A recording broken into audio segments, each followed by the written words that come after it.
অখণ্ড মণ্ডলেশ্বর শ্রী শ্রী স্বামী স্বরূপানন্দ পরমহংসদেব বাবামুনির এই মূল্যবান বাণী শ্রী শ্রী বাবামুনি প্রণীত আদর্শ ছাত্রজীবন নামক গ্রন্থ থেকে পাঠ করছি। শ্রী বাবামুনি বলিলেন, অধ্যয়ন ছাত্রানাম অধ্যয়নং তপ। অধ্যয়ন ছাত্রদিগের তপস্যা।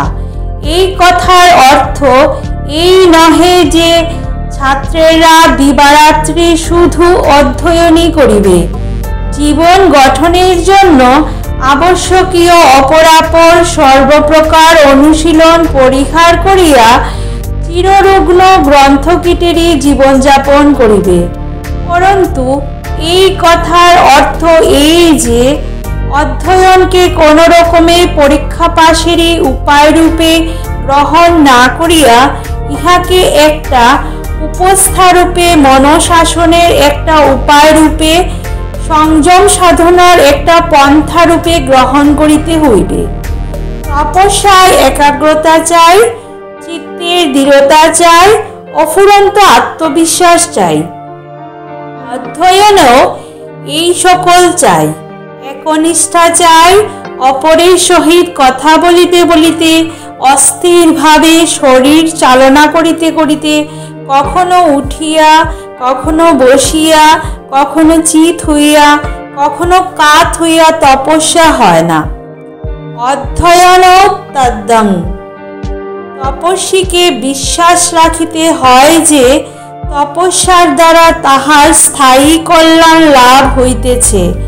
তপস্বীকে তপস্যার প্রতি সুগভীর অনুরাগ রাখিতে হয়। অধ্যয়নও তাহা করিতে হয়। অধ্যয়নকে কখনো বেগার ঠেলার ব্যাপারে পরিণত করিলে কষ্ট করিয়া পড়াশোনা করিবে অথচ কিছু মনে থাকিবে না, ইহা বড়ই দুঃখকর। এই জন্য প্রত্যেকেরই উচিত মস্তিষ্কের ক্ষমতা, একাগ্রতা ও স্মৃতিশক্তি বর্ধনের জন্য নাম জপে গভীরভাবে নিয়মিত রূপে আত্মসমর্পণ করার অভ্যাস করা। নাম সেবা মস্তিষ্কের স্থিরতা, চিত্তের সুস্থতা, চক্ষুর স্নিগ্ধতা এবং বুদ্ধির প্রসন্নতা সম্পাদন করে।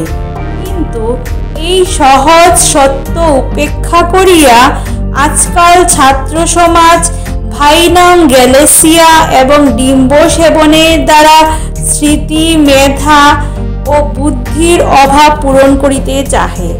কি দুদৈর্ঘ্য আর কি নির্বুদ্ধিতা! পাঠারম্ভের অব্যবহিত পূর্বে স্থিরাসনে বসিয়া প্রথমত নিজেকে নিজের প্রভু বলিয়া অনুভব করিতে চেষ্টা করিবে।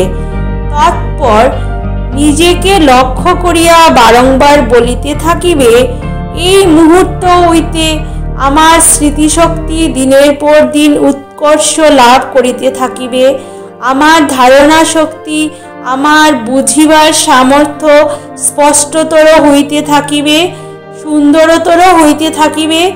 চেষ্টা করিয়া আমাকে কিছু মনে রাখিতে হইবে না, আপনা আপনি সব মনে থাকিয়া যাইবে এবং এমনভাবে মনে থাকিবে যে প্রয়োজনের সময়ে কষ্ট করিয়া তাহা স্মৃতিতে জাগাইতে হইবে না।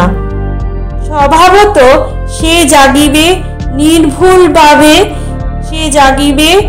স্মৃতিশক্তিকে বাড়াইবার জন্য আমি কোনো চেষ্টা না করিলেও দিনের পর দিন সে বাড়িতেই থাকিবে। এই সময়ে কল্পনার বলে অনুভব করিতে চেষ্টা করিবে যেন সত্য সত্যই তোমার মস্তিষ্কের অভ্যন্তরস্থ সহস্রদল পদ্মের নিমিলিত পাপড়িগুলি সৌল্লাসে খুলিয়া যাইতেছে এবং তোমার মস্তিষ্কের ধারণা শক্তি সহস্রগুণে বর্ধিত হইতেছে। প্রতিদিনই অনুভব করিতে চেষ্টা করিবে যেন তোমার এই স্মৃতিশক্তি দিনের পর দিন অতি দ্রুত গতিতে বর্ধিত হইতেছে এবং এই শক্তি তোমার মস্তিষ্কে একেবারে স্থায়ী রূপে প্রতিষ্ঠিত হইতেছে। এইরূপ অভ্যাসের দ্বারা নিতান্ত দুর্মেধা বিদ্যার্থীও প্রখর স্মৃতিশক্তির অধিকারী হইতে পারে, কিন্তু চাই অকপট বিশ্বাস এবং অধ্যবসায়। বিশ্বাস হারাইও না, উদ্যম ছাড়িও না, ধরে আর ছাড়ে, প্রতি যুদ্ধে হারে।